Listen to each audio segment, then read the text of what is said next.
Hello Rahul ji, आपके घर के नक्शे का प्लान 3D मॉडल हमने रेडी कर लिया है। जो इसका बेसिक प्लान था नक्शा मैं आपको शेयर कर चुका हूँ। इसका 3D मॉडल का एक बार डिटेल में दे देता हूँ, लास्ट में इसका फाइनल व्यू आपको दिखा दूंगा।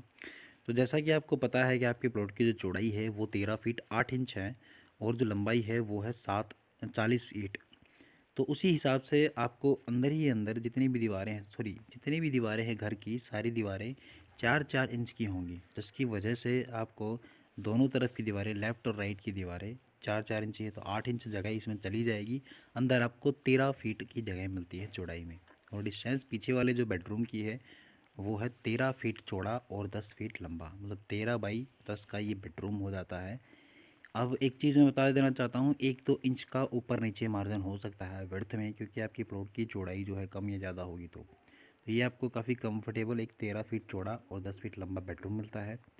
उसके बाद आपको मतलब लिविंग एरिया मिल जाता है, छोटा सा ये लिविंग एरिया रहता है। थोड़ा सिटिंग प्लान अरेंज हो सकती है यहाँ पे अच्छे से, या फिर डाइनिंग एरिया भी इसको अरेंज कर सकते हैं।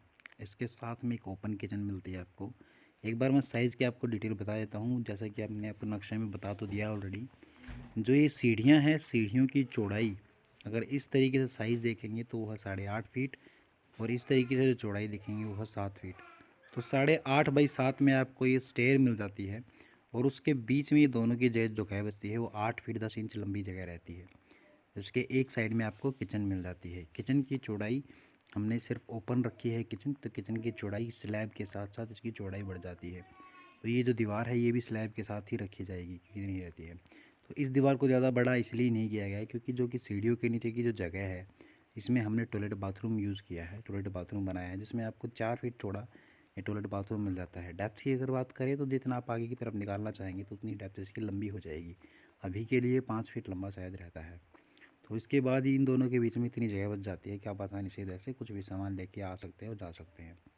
उसके बाद जैसे आप बाहर की तरफ आते हैं तो आपको बाहर की तरफ में एक पार्किंग, दुकान या फिर आप जो भी रखना चाहें वो आप रख सकते हैं। इसकी चौड़ाई 8.5 फीट चौड़ी है, और बाकी नक्शे की डिटेल तो मैं आपको दे ही चुका हूँ। तो ये दुकान रहती है या फिर स्टोर रहता है या पार्किंग रहती है, या फिर आपकी मर्ज़ी गेस्ट रूम रहता है, वो आपकी मर्ज़ी है किस प्रकार से आप इसको यूज़ करना चाहते हैं। साथ में ये जो गैलरी बच जाती है ये लंबी वाली, ये गैलरी का जो साइज़ है वो है लगभग 4 फीट 2 इंच चौड़ाई में, और लंबाई तो जितनी गैलरी मिलती है वो लंबाई रहती ही है। ओवरऑल ये था इसका ग्राउंड फ्लोर। बढ़ते हैं फर्स्ट फ्लोर के ऊपर। जैसे ही ग्राउंड फ्लोर के बाद फर्स्ट फ्लोर रेडी होता है तो इसका जो फ्रंट का एलिवेशन है वो डिज़ाइन अच्छा दिखने शुरू हो जाता है।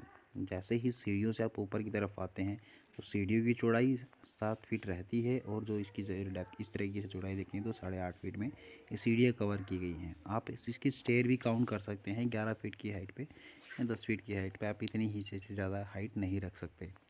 उसके बाद पीछे की तरफ में अब मैं समझाना चाहता हूँ, आप इसको एक बार अच्छे से।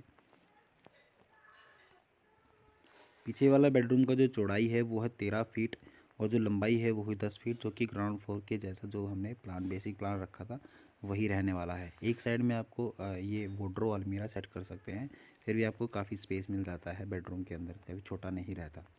एक चीज़ आप ये देखना चाहते हैं, जैसा कि आपको पता है सीढ़ियों के और पीछे वाले बेडरूम के बीच में 8 फीट 10 इंच की जगह बचती है। उस जगह को इस तरीके से मैनेज किया गया है कि आपको एक 5 फीट चौड़ी जगह में तो आपको किचन आ जाएगी, और उसके बाद जो 3 फीट की जगह बचती है 4 इंच की दीवार लगाने के बाद, इस 3 फीट की जो जगह बचती है उसमें 2 फीट अंदर की तरफ बेडरूम एक्सटेंड करके आपको एक 5 फीट लंबा और 4 फीट चौड़ा आपको एक बाथरूम मिल जाता है। ये टॉयलेट बाथरूम रहेगा, या टॉयलेट रखें या ना रखें आपकी मर्ज़ी है, लेकिन ये आप कॉमन यूज़ के लिए हो सकता है। इसका वेंटिलेशन इस आधार पे किया गया है कि इसके ऊपर के पार्ट से ही इसका वेंटिलेशन बाहर की तरफ स्टेयर की तरफ हो जाएगा।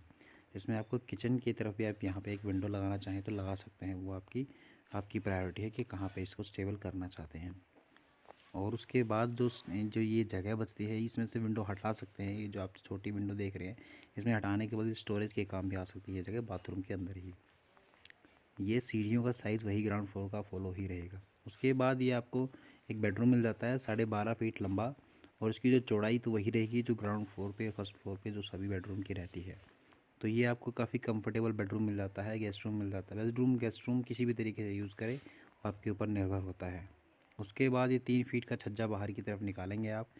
छज्जे में आप टॉयलेट बाथरूम एडजस्ट करना है आपको तो 1 फीट अंदर की तरफ एक्सटेंड कर सकते हैं। आपको 4 फीट डेप्थ के साथ एक बाथरूम मिल जाता है जिसकी चौड़ाई 5 फीट रहेगी। ये टॉयलेट बाथरूम रहेगा।